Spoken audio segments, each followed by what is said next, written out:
not even gonna do it. Do whatever you want to do. You know that. I know. Good evening, everybody. Thank you for joining us on Paranormal Brew. Um, and for November to Remember, which is for my guest tonight, um, Jason Hawes from Ghost Hunters, as if he needs an introduction. um, I say all the time that you are, I mean, like, I know the generation before us looked up to like the Holzers, Hans Holzer and John Zaffis and this and that. But for me, I feel like your generation of, if you will, quote unquote, the Godfather of the paranormal. Jeez, well, that's a big label to put on me there. And I mean, even in the time you've talked to us, I think you've gotten to know that I'm just a down to earth guy, just trying to You really figure out what's truly going on, and willing to listen to all different views as long as they're not so far out there. It's ridiculous, but and I think that's what's always made us different is that we've always been looking for the truth, whether it's paranormal or not. right. Yeah, and I remember early on, I think All you right, I know, already got to give a shout. Kenny Biddle's calling me old. That means I'm gonna have to go to Pennsylvania on Thanksgiving, kick his ass. I mean, it's like, come on. yeah. I mean, are you older than him? I have no idea. I mean, No. he definitely looks 20 years older than me, though. He That's does look 20 years old. that's what Rumble do to you. No. He's so stressed. He's always so stressed out trying to prove everybody wrong. You know what? No, No, I say that to joke around with him. no, I know, and I think Kenny's always. I mean, I have always respected Kenny. He's been a friend for, geez, since honestly back when I first started Ghost Hunters, because we've always respected each other and the way we both look at it. I think people like Kenny, especially Kenny, there's a huge area in the field that could benefit from people who are willing to really be down that line and always looking for the explanation. I think it's great to have people like that. I absolutely love. I've worked with people that didn't want Kenny around, and me and him have talked about this. Um, I don't know why that is. I love having not just Kenny, but people like Kenny, but more so Kenny because to me, he's like so smart and knows his stuff.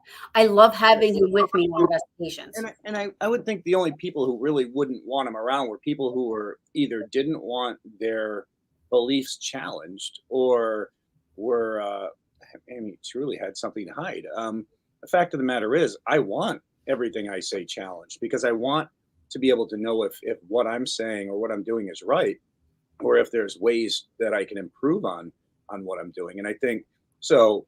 Again, having people like Kenny around, I think, is very beneficial to the field. Yeah, absolutely. And I also have to give a shout out. This is a Jing Sardi. She's from Indonesia. Right now it's 2 a.m. there. Hello. And, Thanks for staying up. yeah, and she watches and so I just had to say hi to her really quick. So I got into the paranormal stuff late. I brought up we talked before we came on and I brought up your book, Ghost Files, about and how you got into it. Now, have you always had something or did it what No, I don't know. I don't think so. There was just, and honestly, I never really thought about the paranormal much. I was so focused on everything else. I was a guy who I became a father really young. My wife was really young. I mean, we were still in high school when we had our oldest daughter now, was Samantha. So we were always just focused on just looking ahead, and I never really thought much about the paranormal, not until I started having my own experiences, and that's kind of what took somebody who I can't say I was a non-believer, but I can't say I was a believer because it was just one of those things I never really thought about. And when I saw some stuff and had my own experiences, I tried to look and tried to read books and tried to look for any information on how these things were possible. And to be honest with you, all I found was garbage. I found things of people trying to sell memberships to view their pictures of orbs, which you can create by slapping a pillow in the dark and taking a picture and all these other things. And it just seemed like there were so many charlatans in the field, people selling, to become a professional ghost hunter. How the hell do you become a professional ghost hunter? And how Right. does anybody actually sell something like that? So from there, it's just I figured, you know what, I can't find any real information to help guide me, so I'm just gonna try to figure it out myself. Yeah, so here you are. You guys are Roto-Rooter, right? And Well, then actually, back then I was a technician. A lot of people. So I was in the computer programming field. My father was a computer programmer.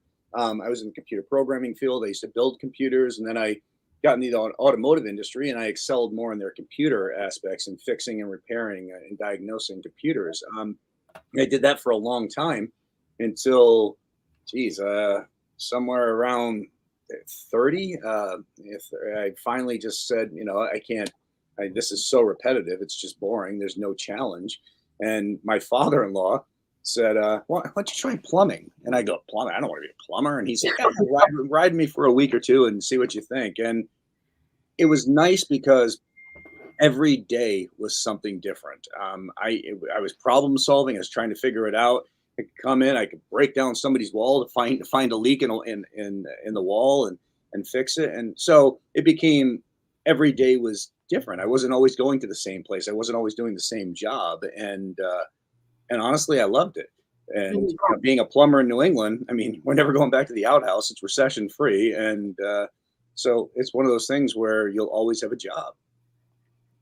now, but you also then when you got into the paranormal stuff, I'm sure you used some of your knowledge from all of that to be able to when you went into private homes and stuff like that, and people are having issues. I mean, I'm sure you were able to apply some of that Oh, to. absolutely, absolutely. Especially, coming from a family that I have people in the construction industry and everything else, and getting into the field back then. Of course, I mean, because you'd have people thinking that their lights flickering were the sign of a ghost, or their toilet, their fill valve kicking on at midnight is a sign that their dead Uncle Fred, who used to be a plumber, is trying to let them know that he's there, and it's not. So I mean, we found everything right down to mice and chipmunks living in people's walls, chewing on wiring that were Oh coming wow. out of them. So we even had people try to trick us, where we had a man at one point build a speaker into a wall and trying to tell us that a ghost was communicating, all because he was hoping to get on the show. I don't know if you remember show Sightings, but Sightings was one of the original like shows. They covered all the paranormal and stuff, and he wanted to get his house on that. So yeah, I mean, my background in electronics and things of that nature, I think, really came in handy to try to really disprove a lot of claims. I also remember. Let me. So there's somebody said that I sound weird when I talk. I don't know You've sounded weird as long as I've known you. So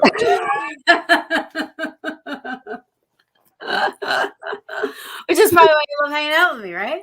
yeah, that's um, but there was also another show I remember when you guys went out to. Me and you talked about it. Where there was a a brewery, a restaurant where you guys Moon River Brewery out in California. No, where no, Blue Moon Brewery. Yeah, it was one. Yeah, I think it yeah, was Moon River.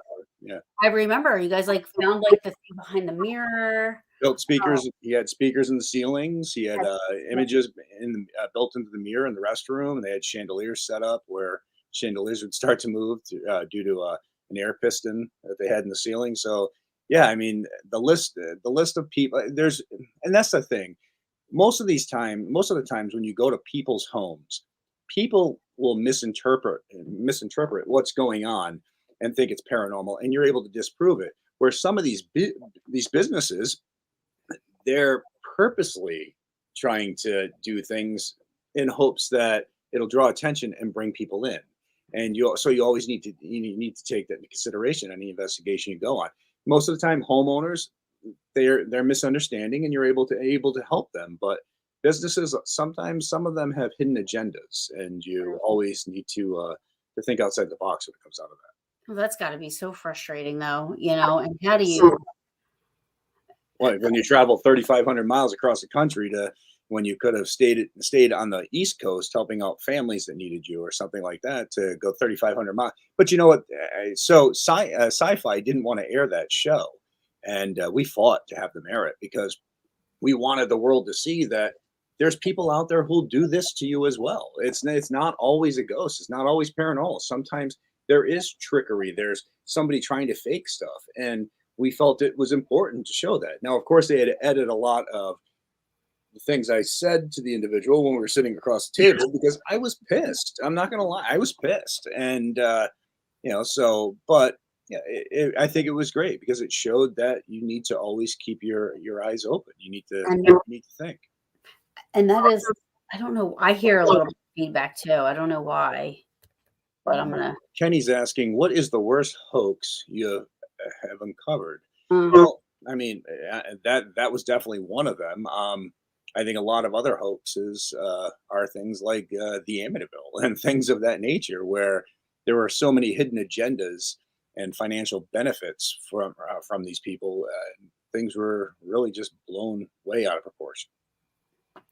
Somebody else is asking, uh, what case have you done that has stumped you as of what is going on? It has stumped me. Geez, you know what? I'm not sure. I'm not really sure because there's cases that we found right down to people needing psychological help, people who are over medicating, under medicating, and paranormal wise, it's always questionable. It's always you always really need to double think every conclusion you come up with. Mhm. So I really can't say I've had cases that have stumped me because I've always been able to reach out to again, like people like Kenny or other people who I can reach out to who can help guide me through some of the things. Yeah, but I think that's important, like, that people know that because the shows now, and I've said this on so many of my shows now just I mean, even for private homes, people are looking if they don't know any better, looking at watching these shows, and it's like, "Oh, you know, this is what's happening," and then all of a sudden they get scared, they think someone's trying to kill them, and it's like, becomes a big, huge I mean, just having that And so when you and I first met, it was that phenomenology, right. and actually I think the first time you saw me talk, I was sitting up on that panel, and I don't have a filter. I say I say what I think without thinking of who it might affect, just because it's the way I view it, and I don't ever mean it as an attack towards anybody. But you're right. Too many people go out there and oh, it's a demon. Let me, I can get it out of your house by doing this, or it's attached to this object. Let me remove this object from your house.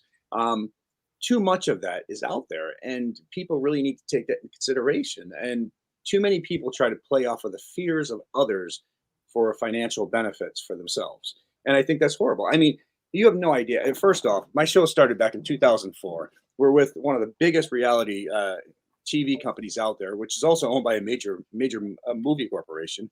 We've been There's been offers left and right about making movies and doing things of that nature and taking cases and blowing them out of proportion. And but that's not what it's about for us. It's not about the fear factor. It's not. I could have done this and been totally set for life.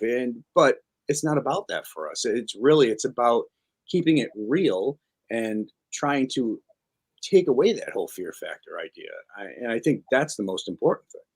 Yeah, and that's it too because, like, that's why I started doing this.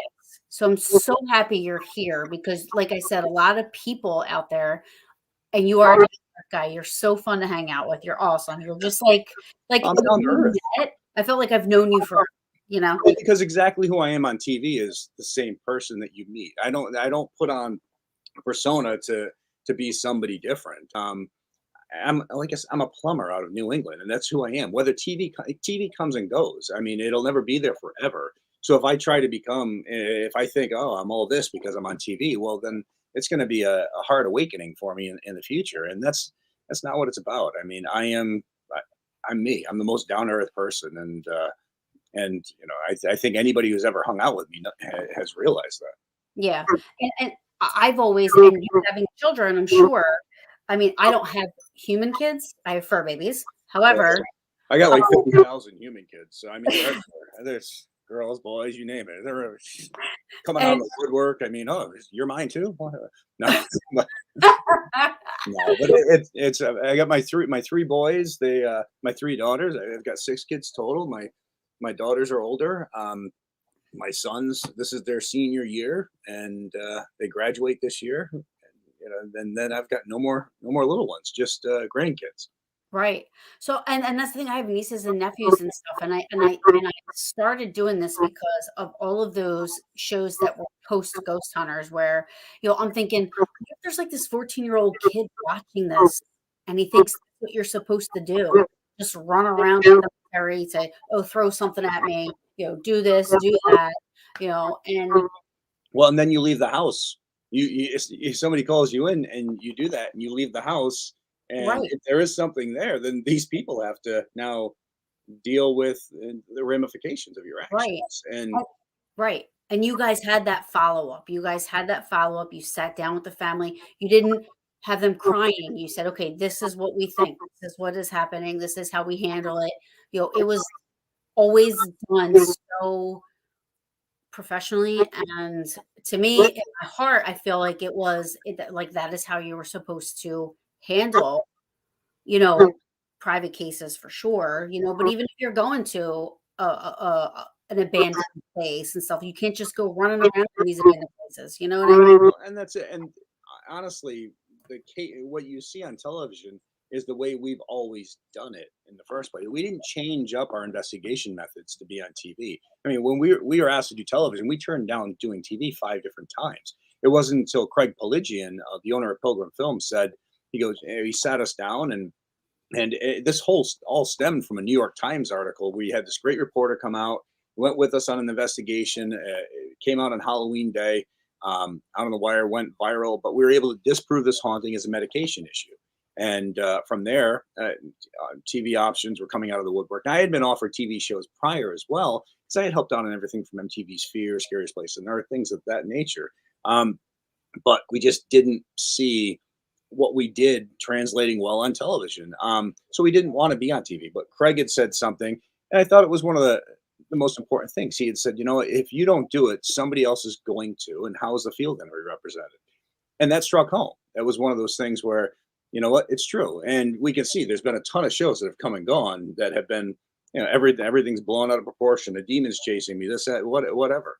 And that's what we didn't want. We didn't want that to be the first thing that people saw when it came down to this field. And so we agreed to do the show. We signed on to do 10 episodes, figuring it wouldn't last more than that. And who the hell would have realized that almost 20 years later, we're sitting 17 years later. I mean, we're sitting here, and I know. I'm doing the same show that I started the field off in. And, and Which it's what you love doing, and you do it the right way. And it's. I mean, I love Steve and Tango are great together. You know what I mean? Yeah. Dynamic, and then just, and then Mary, she's amazing. I love her. I think she's so awesome. And Steve's been with me. A lot of people don't realize that I've known Steve longer than I've known Grant. Steve was with me before Grant and I even knew each other. And so it's nice when I turned down doing Ghost Hunters with the reboot, because they wanted to cast people around me, and I didn't like that idea. I mean, Steve's been with me since day one. Dave's been with me for 15 years. Sherry I've known for 20 years. So all these people were a serious part in my life, and I knew I could trust all those people. So nothing personal. I mean, I know Barry, I know, Brian, I know Rochelle, and they're phenomenal people. They really are. But these are the people that I've always worked with. These are the people who I know how they're going to handle a situation and everything else. And also, I didn't want to do a show that put me here and everybody else below me. Like I'm the godfather. I'm going to be teaching everybody. No, it's not about that. It was about Mhm. us being a team. So I declined doing the show, and we kicked off Ghost Nation. And Ghost Nation became a monstrous show for Travel Channel. I mean, the ratings were through the roof. And then when Ghost Hunters didn't get re-signed, the fans really didn't think it was what I think they wanted the way it was, and or the faces that they remembered, and they came to us and they said, you know what, would you guys be willing to take this? And Discovery said, well, you know, we're interested as long as Jason is interested and does it with his team. Um, so we talked as a team, as a bunch of friends, and we all agreed because if any of us had any reserves, we said the hell with it and stuck with Ghost Nation. Um, and we agreed to take it back because this is the show we started, and this is the show that really opened up the whole genre of paranormal television. And so we agreed to do it, and as a team, as a family, and again, it's just we're really ecstatic to be back and doing what we love to do under the name that we built. Right. Absolutely. And that's the thing. I mean, for me, it gives me a sense of like, oh, finally, like this is what we need. You know what I mean? So sick of all the other shows. Like I stopped watching paranormal shows because of all that. I used to love Ghost Hunters one, I watched it. I mean, like it was my favorite show to watch, you know, and not just because of like I told you before, it was educational for me. I was just getting into this. I was afraid of all of this prior. I didn't want to do anything paranormal, you know, until I had my first experience. And then I was like, all right, what is this about? And then boom, here's Ghost Hunters, right? So I'm watching you guys. So I'm like taking notes, you know, this and that. You know, you guys were my first kind of like teacher, if you will. So And just to take the show back, you know how much it meant to us when I came out and I said that we were going to start doing Ghost Hunters again. I ran into a bunch of fans at a convention because we appeared at a convention, and people were in tears. And to realize that the show meant that much to so many, I mean, you got to remember back when I was doing Ghost Hunters for years, it was us and MythBusters were the highest watched show on cable, and it was. I mean, we were shattering records on cable and stuff, and it was amazing. It was amazing to see how far the field had come, and that people could honestly talk about it and not feel like they're being shunned. And that meant everything to us. But when we decided that we were going to take it back and the word got out, just the fact that I'd run into fans and they'd literally be crying really meant that we made the right choice. That we were back where we were supposed to be. yeah, and I also did I like how um you guys were working with private houses again.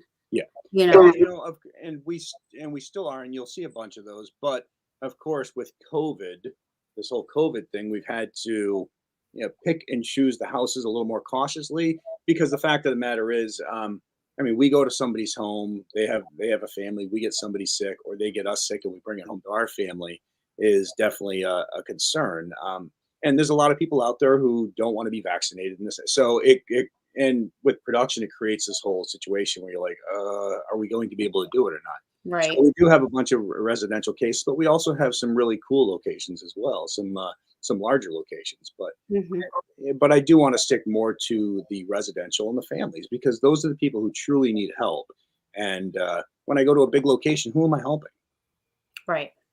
I mean, those are the fun things, you know what I mean? The breaks when you're I feel like when you're helping a family, that's more like not a job, but the you know, I mean, for me, I mean, the last 5 private cases that's come my way, we didn't do an investigation.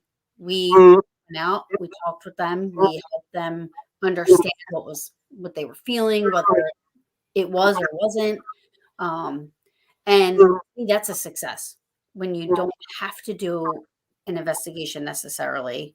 Um, Yeah, and I also think very important. So the early years of Ghost Hunters, I think were my favorite because you'd see us being ourselves. You see us, we do the case, but you'd also see us go and screw around, do stupid stuff like we always do. And so we incorporated that into Ghost Nation and stuff. And one of the things when we were talking about taking Ghost Hunters back was when we did the initial Ghost Hunters, it was more of like a preliminary investigation. I mean, we'd be there for just a couple of days, but we'd have because we were doing 26 episodes a year, we'd have to be off to the next case. So we were stuck in this time restraint, um, which we didn't have with Nation. And I mean, Nation, I could be there as long as I wanted to. It was up to me. So when we were taking hunters back, and what some of the things I said was, I made sure that with Nation that you were able to see an investigation from the beginning to the end, and all the stuff we did in between. And if I do hunters, I want to be able to do that again. I want it to be a full investigation. I don't want to be given limits on times or that we can't go screw around on an off day because it's not going to fit in the episode. Right. And they were like, fine, do it the way you want to do it. So you're going to see on hunters, you're going to see that these investigations are longer, but also that we'll get out and we'll do stupid crap. I mean, we'll go out, we'll jump in go-karts, we'll run each other off the tracks, we'll have an axe throwing contest. I mean, all these things that I think made hunters so different in the beginning because people felt like they were really connected with us, and we're able to reincorporate a lot of that stuff. And I think people are going to be really happy with it. Absolutely. I remember when you guys had you had outtakes of just Steve and Tango and how they were how their interaction like behind the scenes, how Steve's always letting Tango to do stuff, and how he got initiated when he had like the crown on his head. Oh yeah, Kind of stuff. Tango's tiara. Yes, Yep. that was amazing. But that's the stuff we've always done. I mean, Yeah. it's things like that, and I think it also goes to show where I think one of the problems with the original reboot, was that you're putting a bunch of people together and trying to get them to pretend that they have this friendship, this bond, where Steve, Dave, me, Sherry, I mean, we have this bond. Right. It's Steve, like I said, I mean, we've known each other for so long. I knew Sherry before she had kids. Dave lived with me for almost 2 years during Ghost Hunters. So we're a family that truly has a relationship and a close bond with one another.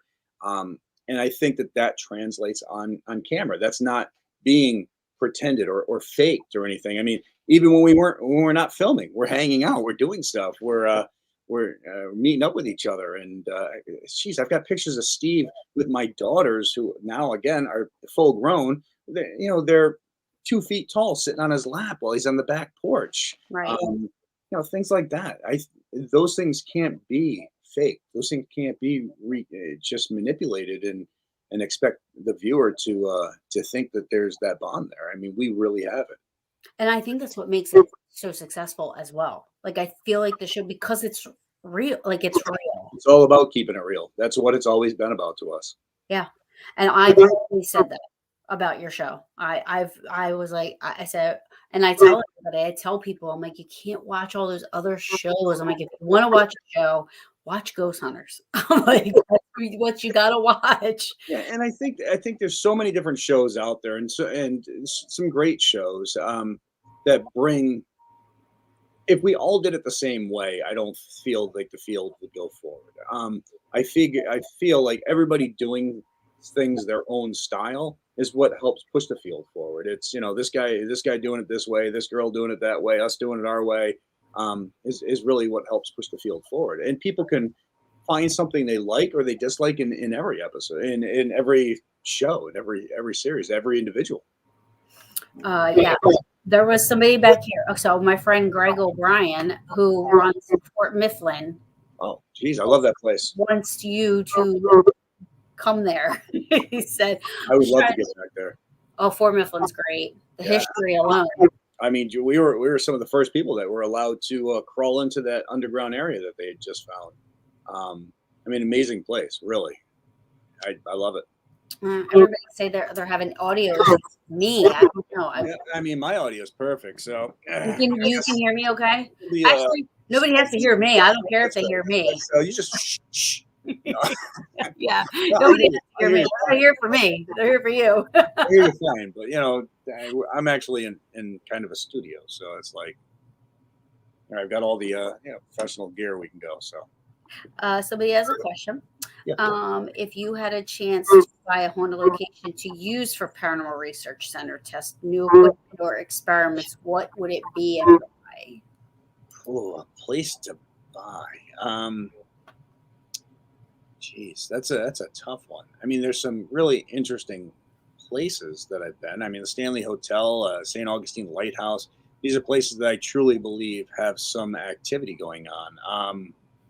I don't know. We bought the Spalding Inn, the hotel in New Hampshire, because it had a reputation of over 100 years of being haunted. So, I mean, that was a wonderful place that we had, and we were constantly investigating it, and hanging out, and checking out new things. So, um, I can't really, off the top of my head, I can't give you an exact location. I'm sorry. Sorry to be a bummer on that one. I was just saying, you were also the first time I've ever saw a live investigation at Stanley Hotel when you guys did the Halloween stuff. Oh yeah, yeah. Those were long nights, 6 hour live shows, and people always ask why I stopped doing them. And the thing is, because my sons and my youngest daughter Satori, they were little. I mean, it really sucked because I've never missed a birthday. And the one thing I've always promised is I'd never miss a holiday, an important day, or a father daughter dance, nothing, because the show can come and go, but my family's forever. And so I always made sure every father daughter dance, every birthday, every holiday, and Halloween was the only one that I ended up being away, and I hated it because it was like, I mean, seeing my kids in there, I'd get pictures sent to me, and it's like, come on, that's not that's really not what I want. So I did a couple Halloween shows, and then I just made sure that they couldn't afford me to do the Halloween shows because no matter what, because bottom line is I wanted to be home, and there was no amount of money that could have you know given me back that time. So that's why I stopped doing the Halloween shows. But and I told Sci-Fi, I said, hey, you want to do it on the 29th? You want to do it on the 30th? Fine, just not on Halloween. And they're like, it's got to be Halloween. Well, then you're shit out of luck. I'm not doing it. So Well, I remember watching, and I don't know if it was the first time or the second time that you went. And I was almost asleep because I was a trooper back in the day. I would be like watching. And I remember it was probably around 3:30 in the morning, you and Grant were in the basement. oh, the girl voice. The girl Yeah. below, and Yeah. I sat right up. I was like, oh Yeah. my God. Yeah. Yeah. Amazing. The laughter and everything. And that was crazy. And the Stanley Hotel being built into a mountain. I mean, you gotta wonder what type of energy that could help, or I mean, that could expel, or what. I mean, there's so many different claims in that property. There's so many different things that go on, and I mean, it's just a wonderful property. It really is. With having kids, like what age do you think is appropriate for someone to get into the paranormal field? Honestly, I don't think there is any specific age. It's because, so when it comes down to the show, I had my daughters on the show when, so Samantha was on the show. Well, actually, first it was Haley. So Samantha's the oldest. So Sam had graduated high school and was in college. Haley graduated high school and had like a year before she started college. So I had her on the show with me. Well, when she started college, Sam had just finished college, her first round. So then Sam came on the show. Me and Haley was in college, and then I had Satori on the past shows, and she'll be on an episode of Ghost Hunters. You'll see. Um, so it's always been when they're set from school, and because I've always told my kids the most important thing is first off honesty and school, and that's the most important things. It's the only things I'll ever ask from you. Um, so I've had Satori on it. Now, my boys, if they want to be a part of it, fine. But my boys were, 6, 7, 8 years old when we owned the Spalding Inn, and they were walking around at night investigating. They were having fun because we've always raised them with the belief that it shouldn't be terrifying.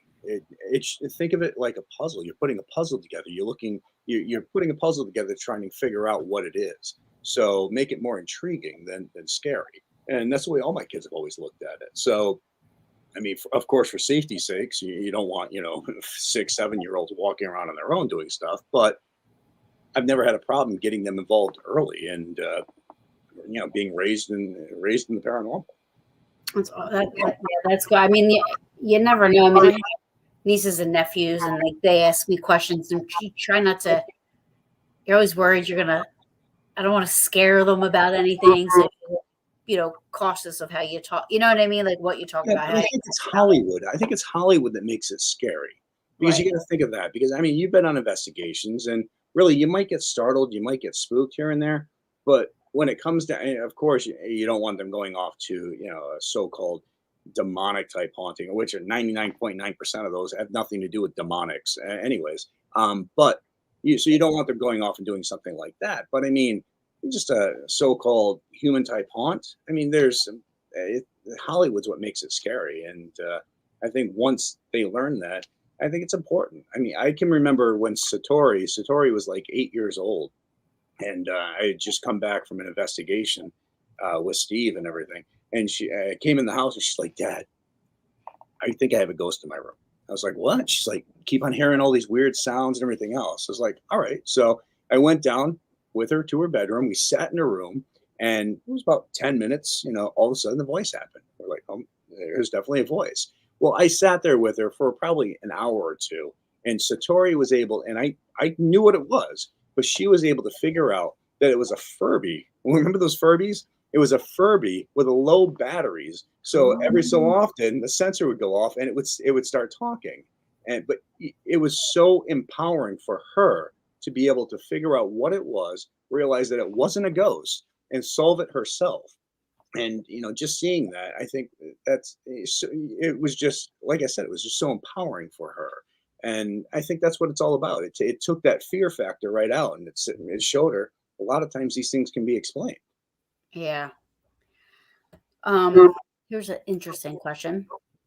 Jason, what was your personal experience that got you interested into the paranormal? Well, my first experience was I saw what I appeared to be a male apparition, um, of an Indian, and it was walking, and from there, I mean, it disappeared, but it was trying to. I think from there, it was just trying to understand how it was possible. Because initially, you think, "Am I losing my mind? Is something wrong with me?" All those other thoughts go through your head, but after that, it's more just trying to. All right, well, if I'm not crazy, then how did this just happen? Mhm. Um, and that, yeah, so that was my first experience.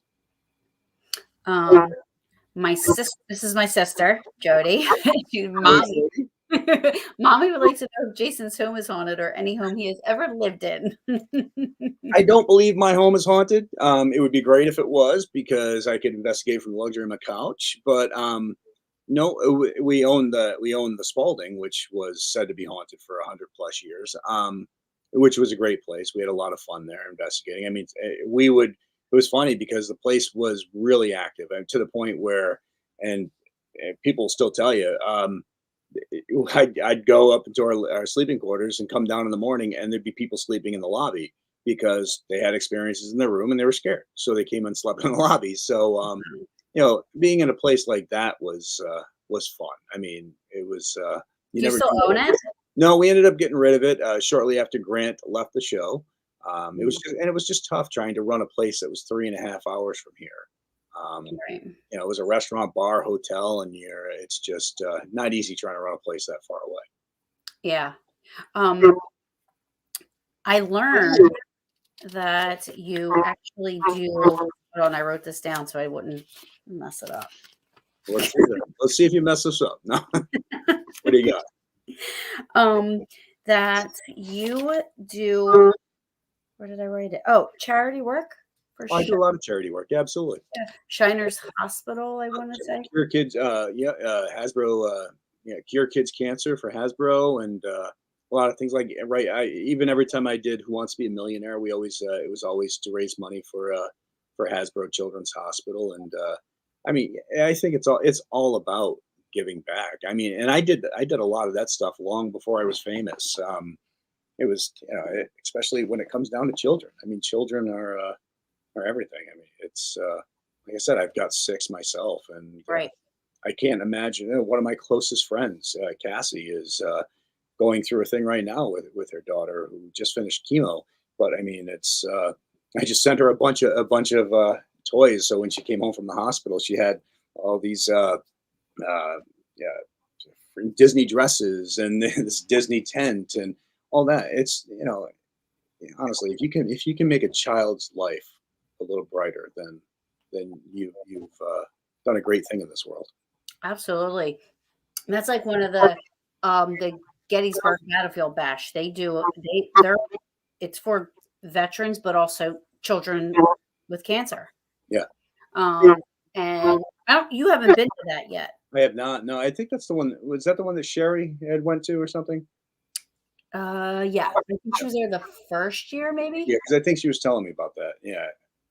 Yeah, that's a really fun time, Oh, and my it's friend Howie goes there too. Yeah. yes, Howie, yes, yes, yes, yes, yes. Um, but yeah, that one also, I love being a part of that. I help them out because it feels good to give back. I mean, Really does.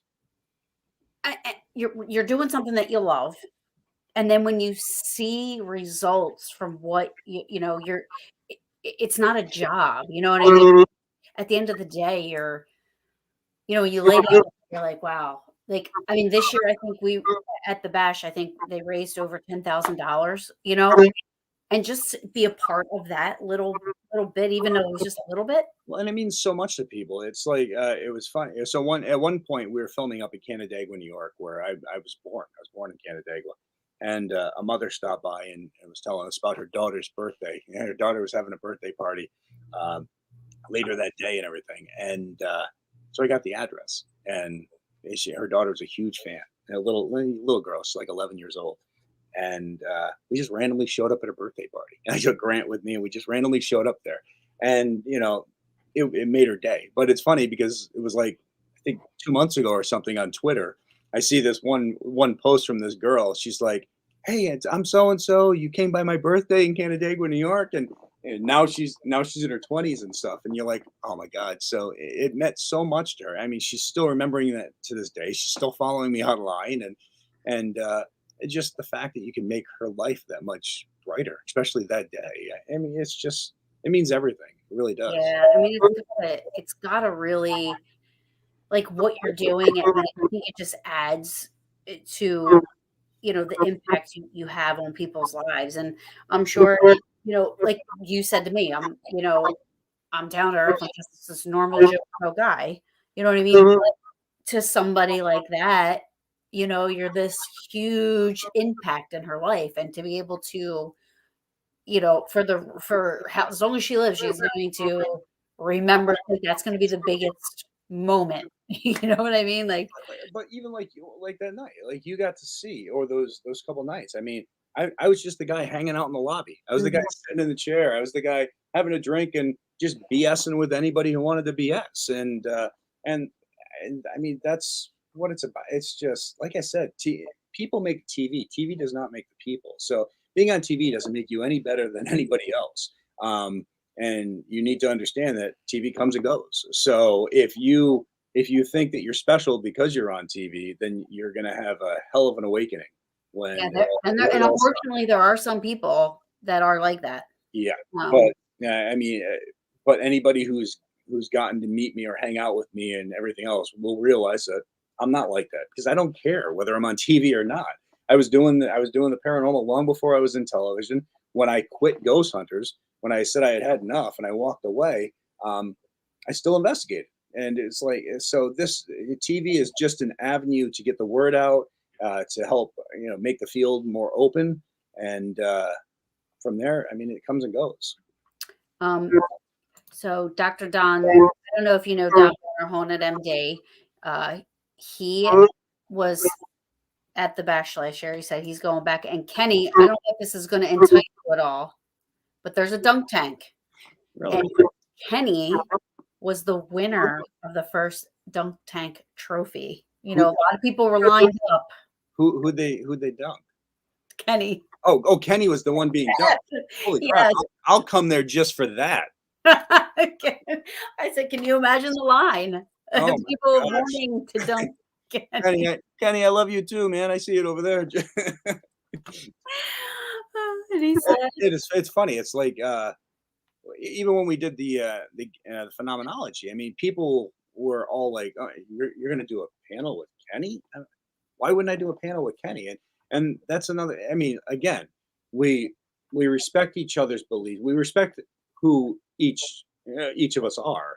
And I like Kenny as an individual, whether he was, a skeptic or not. Still the kind of guy I'd hang out with because he's a blue collar guy just like myself, and we like to screw around. We like to have fun, and I think that's what it's all about. But yeah, being able to get up there on stage and talk with him. Like I've been talking to Kenny about him and I doing like theater gigs together because I get up on stage and I'll have 3,000 people in the theater and that we're talking to, and it'd be great for Kenny to be with me on some of these, giving his point of view on some of the things I show. Well, I show this, but get Kenny's view on it as well. So we've been talking about doing some appearances together like that on stage, and I think it'd be great because I think it would help really connect it to the skeptical but the paranormal, right down the middle. And I think that's important. Yeah, I think that that's a great idea. I would love that. That would be awesome. And so Um, Nicole's asking what yeah. scariest EVP y'all captured. Honestly, I think the one that shocked me the most was when we were in California, and it's we caught this weird voice saying, "I like the one in the hat," and I was wearing a hat. It never really they don't scare you, but they startle you. They spook you, and because sometimes you get to this point where you're like, this thing can see me, I can't see it. So yeah, so more startled, more spooked. But Oh wait, Jody, your work in bringing truth and honesty to the paranormal field is greatly appreciated. Well, thank you very much. But it takes all of you guys watching the show to make it a success. Because if I did this and nobody watched, then it wouldn't make any difference. But it takes all of the support and the fans and the appreciation that has made the show a success. So thank you to every single one of you. yeah, I remember, and I brought this up to you because it's the one episode that's always stuck with me. It was a private home, and it was a woman, and she had taken in her niece after her sister passed, and her niece had the ashes. That was a tough one. Yeah, that was a tough case. And it was like I remember you guys called that EVP, and it was like you said I thought it was Chesney, and said that's within the nickname. Yeah, and it's crazy how sometimes things like that come together, and because you don't know, it's just like there's going to be an episode of Ghost Hunters, which I don't want to blow, but you're going to see a side of Satori, my daughter, that I love my daughter, and I've never asked anybody to change their investigation methods to follow mine. I want each person to be different, do their own thing. And Satori does her own thing. And we had this case where her and Cody were able to get this name, and then it was this person who supposedly was reaching out and contacting them, and then the person wanted them to tell this lady that they were okay, and we're like, huh, all right, no idea. So the next day, I've got Dave and Sherry. They're going to try to talk to a couple of the locals who've been in this area forever. And they find this one lady, and lady has the same first name. So while they're there, I'm like, Dave, just ask her about this, see if there's any connection. And wait until you see that episode because, first off, the lady broke down, Dave broke down, Sherry broke. I mean, my producer behind the camera broke down, and just so the information that Cody and Tori got, I mean, just it sent that investigation on a whole new path. I mean, it was mind blowing, and stuff like that. So it's amazing how sometimes those pieces just fall into that puzzle. And I think it does that for a reason, though. Like I feel like Great. the other side is trying to get, and I feel like the way it goes about happening makes it more validating for whoever is supposed to be receiving the message or receiving that connection. Yeah, I 100% agree with you. It's amazing, but it also is great because it's so real and it's so true, and it's just one of those things where you don't have to change anything. You don't need. I mean, it's look at this. I mean, how can something like this happen? Where's that connection? And That's the one thing I have to say. I mean, out of all my children, Samantha is very much like me when it comes down to investigating. Haley is kind of riding that fine line. Satori's got something that I don't think I've ever experienced before, and I mean, it's all amazing. Um, so I'm gonna like bunch a whole bunch of things together. Because somebody brought up, Nicole brought up, why do you think spirits like to drain our electronics? I But I don't. also want to know, It's not that I think they like to drain our electronics, and it's not even that I think that they knowingly are. I'm not sure if maybe it's the energy that they're giving off somehow is conflicting with the energy. Maybe it is that they're able to draw some sort of energy from these things without purposely knowing that they're doing it. But I mean, there is some correlation between things dying, electronics dying, and activity picking up. But then again, you have to be careful because some people now these days will sit there and say, "All my electronics died and all this craziness happened." Well, okay, is that true? So that's so you got to walk that fine line with that. do you have a piece of equipment that you like to use? Like, what are your thoughts on equipment that people are using? And um, Well, I can tell you right now, I hate things like the obelisk. I hate it. I hate things like the spirit boxes. Because first off, how are you going to tell me that in 5 minutes you're going to teach a ghost that if he gets this device to 2.4, it's going to give this word out? None of it makes any sense to me. Especially seeing I'm living using actually holding the device and I can't figure out how the hell it works. So how's a ghost from the 1800s going to understand it? So things like that. Um, we are constantly working on different types of things, whether it's different types of thermal, whether it's different types of 360 high speed cams, infrasound systems, things of that nature. And I'm hoping that more and more people step forward and start working on new devices, engineers coming in, figuring out new things to keep the field growing. Because I don't ever want the field to get stagnant. right. Some of my favorite devices are like recorders, but thermal imaging cameras, things of that nature. Yeah, it's tough, especially now. Like somebody brings you a picture and they want you to analyze it. Well, it's tough to analyze a picture because it's like reading one page out of a novel. I don't know what Right. happened prior, what happened after. All I got is this one picture. And pictures and video can be manipulated now. Like say, there's apps that you can download on your phone that allow you to stick a ghost directly into it. And it's like this isn't helping us. This is hurting us. And then you get these people who literally will use it and put a picture out there and tell everybody it's real. And then you get all these other people commenting how incredible of a picture it is when it's phony. So it drives you crazy. Yeah. I'm my favorite are EVPs. I love EVPs and I think in my all of my years of investigating, I have one picture. That's it. So I really don't bring cameras. Thermal imaging, I would, if I ever was able to get one, but I'm with you. I don't like all the bleeps, the whistles, the colors, I the agree. I agree. and the spirit box is like I can't buy into it. I'm like Or the ghost radar, right? The ghost radar. it's yeah, Well, it's yeah, scanning radio channels.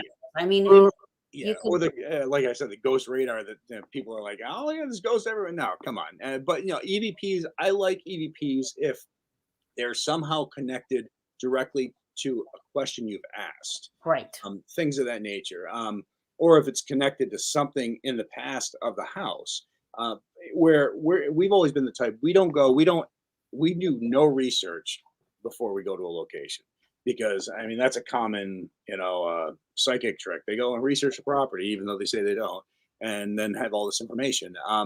We go, we investigate a couple days. Then, after we investigate and we've gone through that evidence, anything we've got, we go and research. Now, if the research connects to what we've caught, that helps build credibility on it. Where I mean, if I go and research a property ahead of time and I find out that a boy Tim burned to death in the back room, I'm going to be contaminated. I'm going to go and looking for a boy Tim who might have burned to death. I don't want to do that. So we always do our research after a few days of already investigating to see if it lines up. yeah. Um, I had Ron Giacovetti and Lourdes Gonzalez on a week ago, and they were talking about this thing that they use. It's I always want to say VR. but DRP, where it's kind of like a it doesn't it doesn't scan channels. It's kind of like like it's a I don't understand. I'm very bad technically wise. That sounds like it.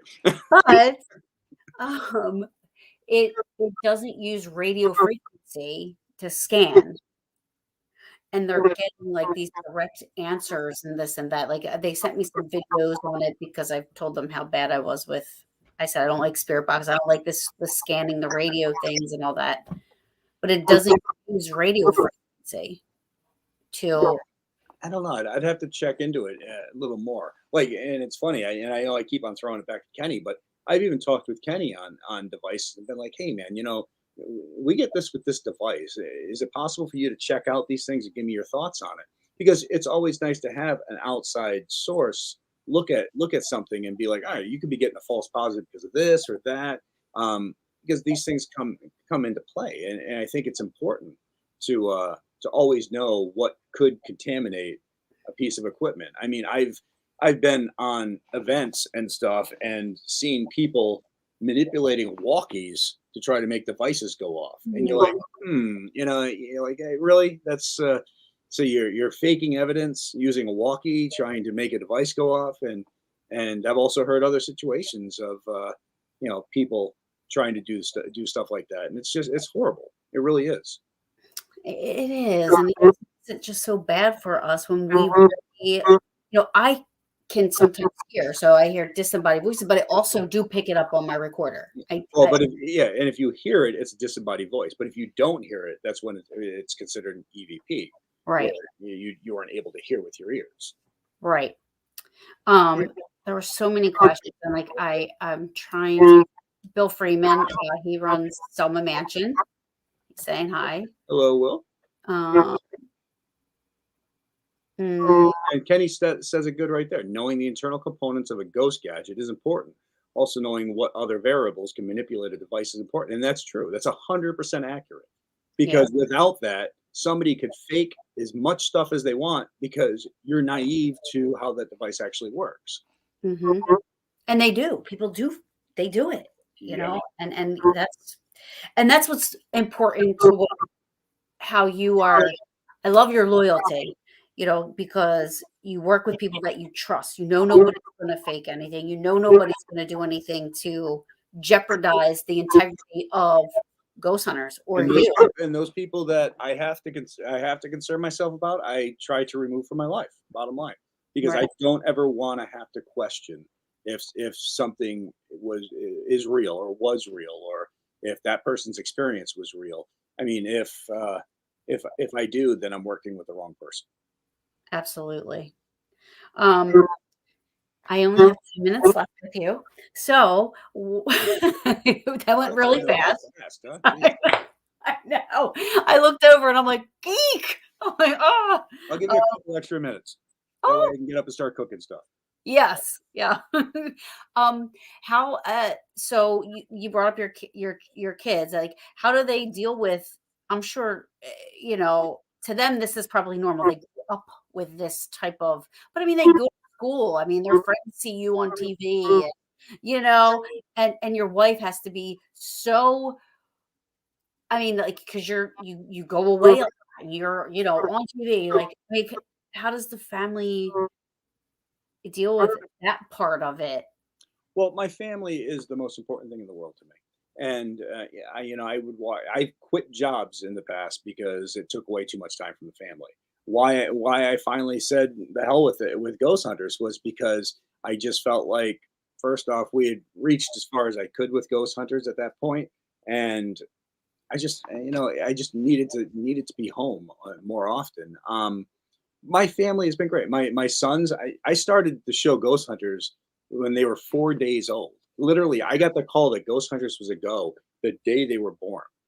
So I was standing in the hospital room, and Craig called me and said, "Hey, the show's a go." I'm like, "Well, my kids were just born." He goes, "Don't worry about it. We won't start filming for at least 4 days." I was like, "Great." That's why we had to that's why we put a trailer in my yard, because the twins were just born, so we couldn't have the meetings in the house like we always did. So the twins have grown. My sons have grown up knowing this, and Satori. I mean, she was 3 years old, 4 years old when I started the show.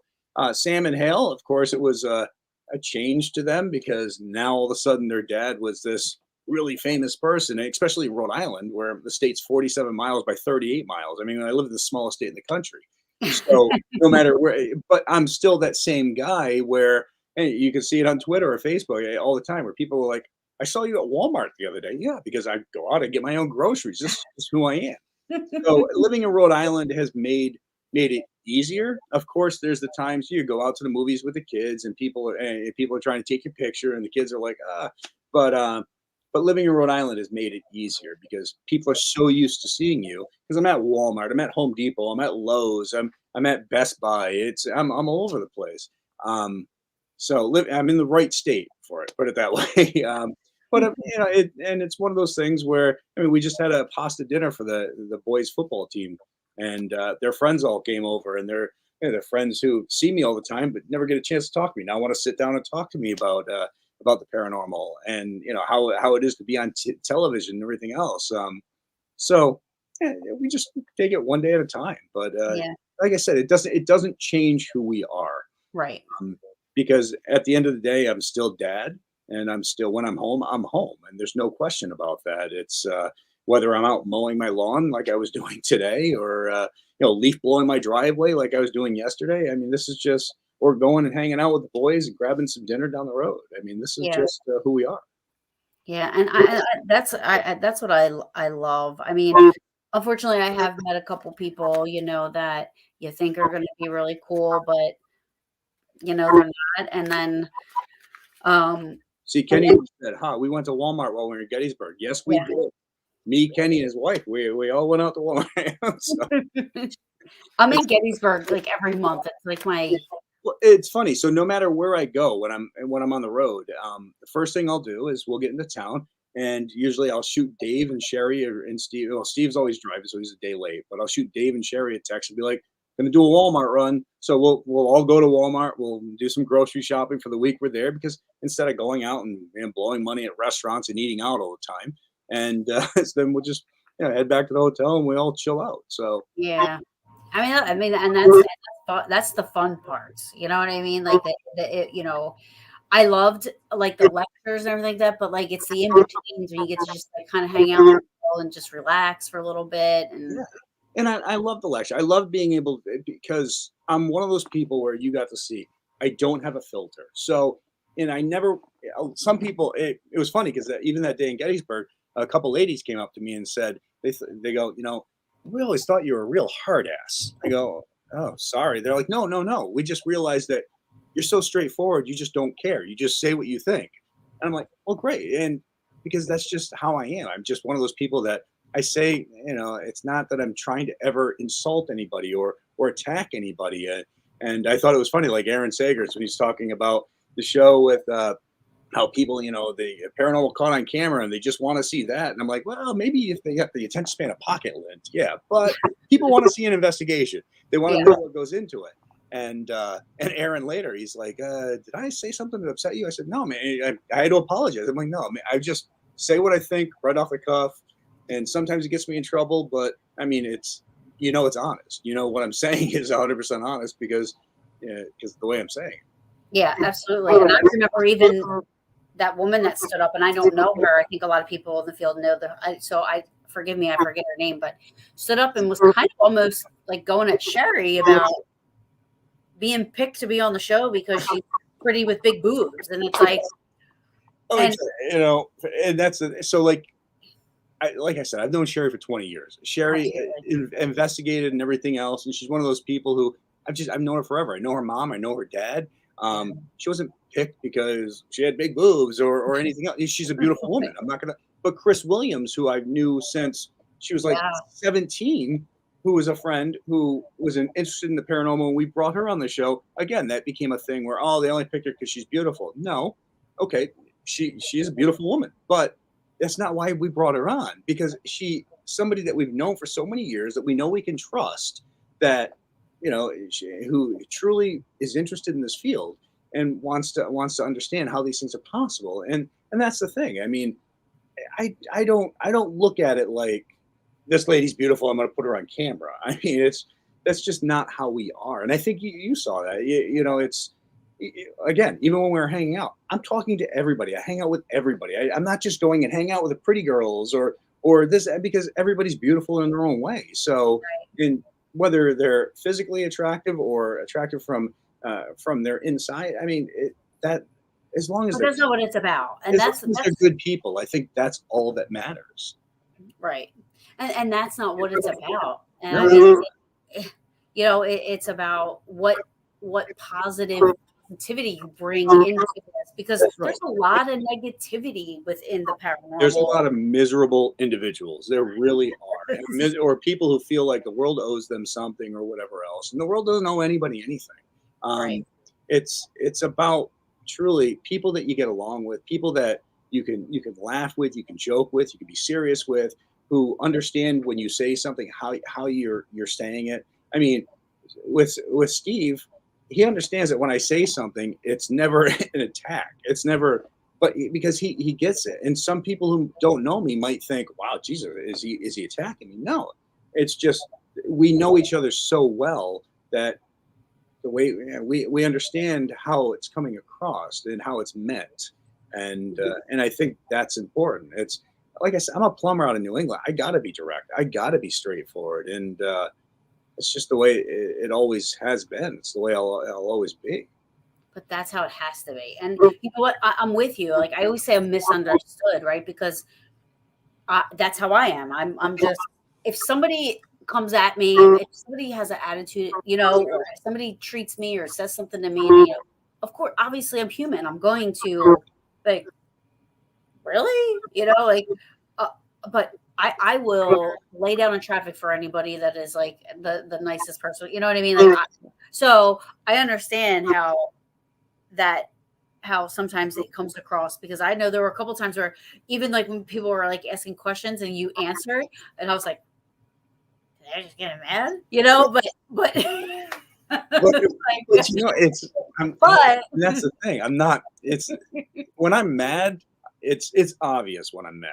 yeah, Yeah, I'm one of those people. I don't hide anger well. Um, but I'm just also one of those people where I never want to regret not saying something.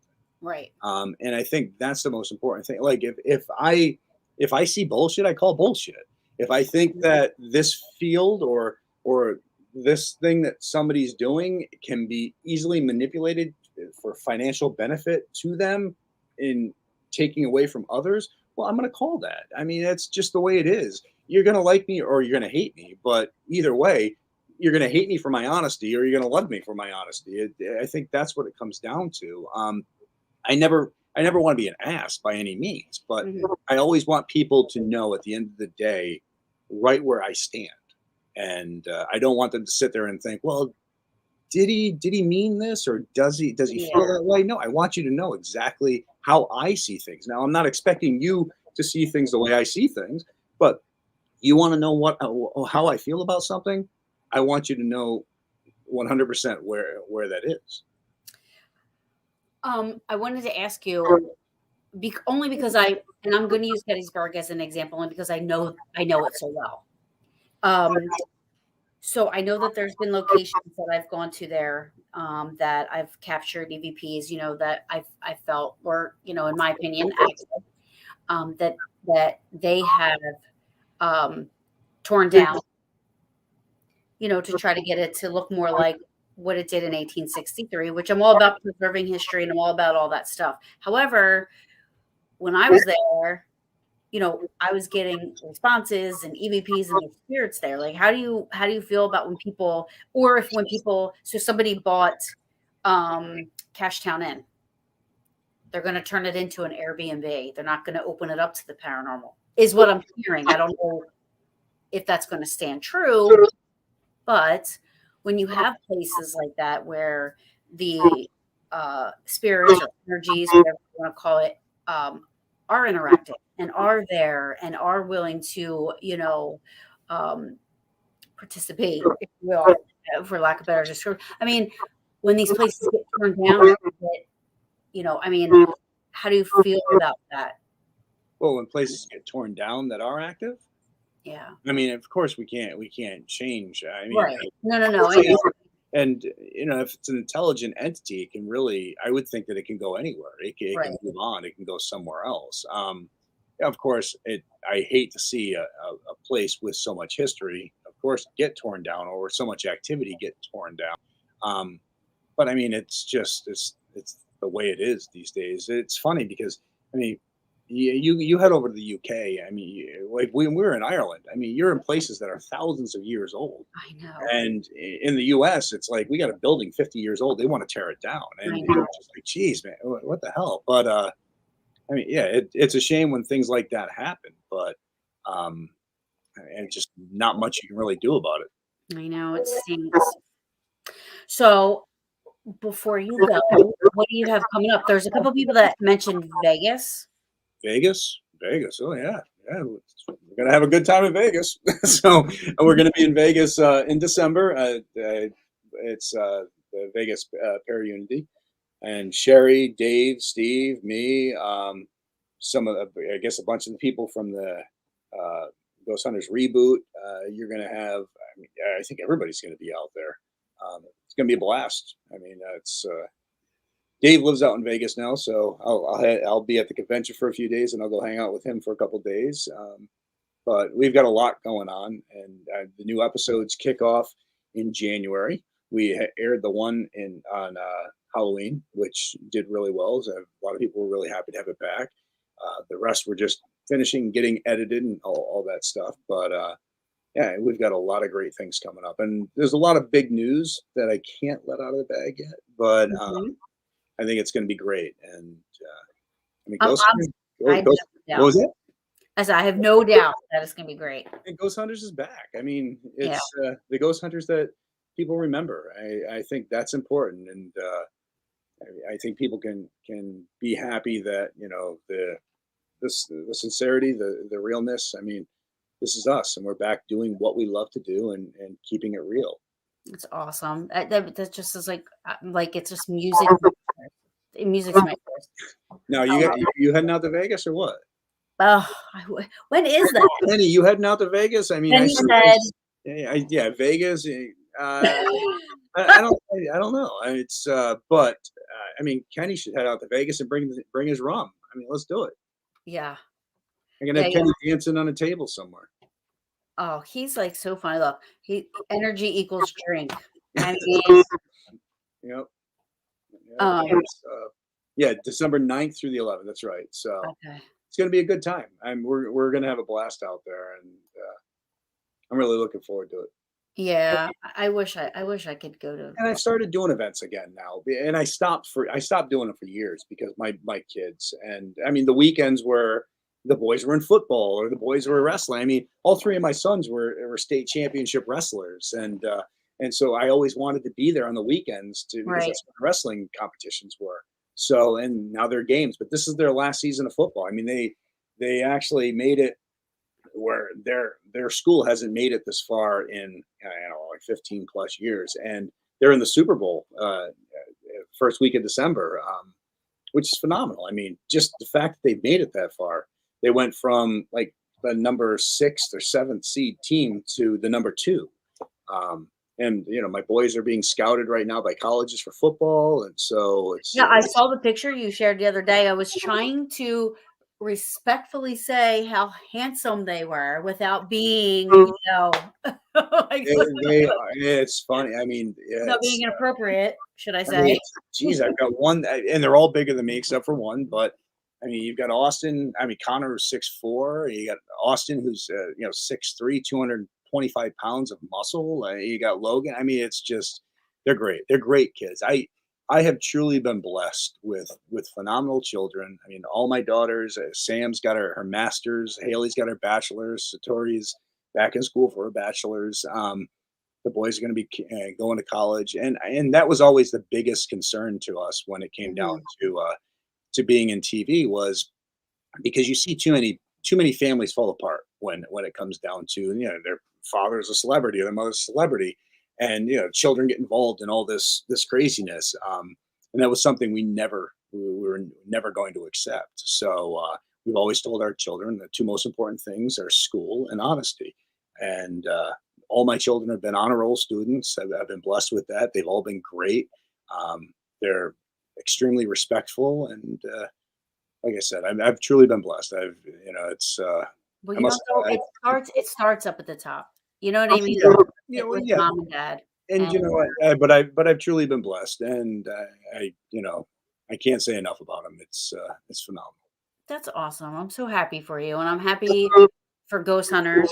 Happy that I'm happy. I'm looking so forward to being able to sit down with some popcorn and watch a good show for once. We got some phenomenal ones coming up. We really do. So make sure you stay tuned because I think you guys are gonna be really impressed with the shows. But I do. I want to say thank you to Thank you and you. happy Thanksgiving to you and Thanks. everybody who tuned in tonight. Greatly appreciate the support. Got to do this again.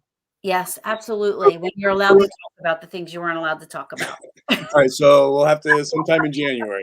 Yes. All right. Well, you have a great night, hon. And Thank you so much. Kenny, good talking to you, man. It's a pleasure, and thanks for all the questions, everybody. Much love to you. Stay safe and have happy holidays. Good night, Jason. Thank you so much. Anytime. Thank you, hon. Bye. See you. Well, thank you, everybody. I'm so sorry if I didn't get to your questions. I was really trying to just concentrate on talking.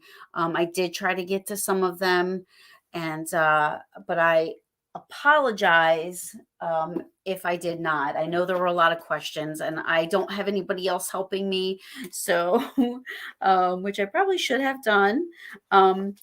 With him anyway.